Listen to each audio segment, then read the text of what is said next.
salaamaaleykum gars yi ñu ngi leen di nuyu di leen jox seen wàccuwaay yéen ñëpp yéen ñi nga xam ne yéen a baaxoo di seetaan Bass Media TV voilà Bass Media TV tey ñëw di indi benn proposition mooy leeral lu jëm ci wàllu logiciel de montage voilà tey liñ ci fas yéene leeral mooy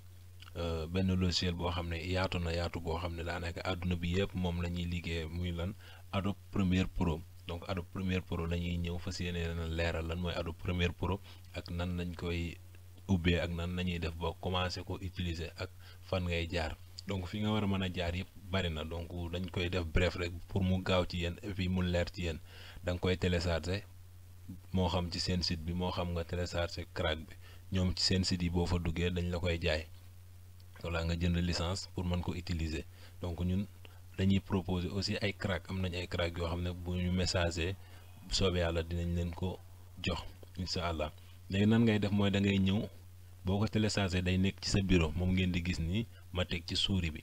wala ngeen gis ko fii ci barre des tâches donc man li may def mooy cliquer ko benn yoon bu ma cliquer maanaam su ma ci bësee tutoriel bi nag olof lañ koy def duñ ko def français parce que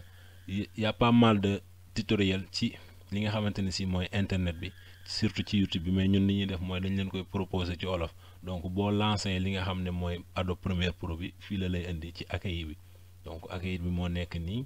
nan nga war a def ba ubbi logiciel bi nan ngay jaar ba créer li nga xamante ni si mooy sa projet yooyu yëpp incha allahu rabbi dinañ leen ko leeral étape par étape donc boo gisee fii ubbeeku da ngay ñëw ci li nga xamante ni si mooy nouveau projet voilà nouveau projet moo nekk nii nga créer sa projet ni nga ko bëgg a tuddee kon ñun dañuy def tuto wolof tuto wolof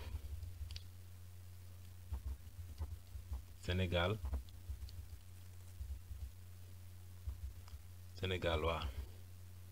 Sénégal def 1 comme ça ngeen mën a comprendre voilà tuto Sénégal 1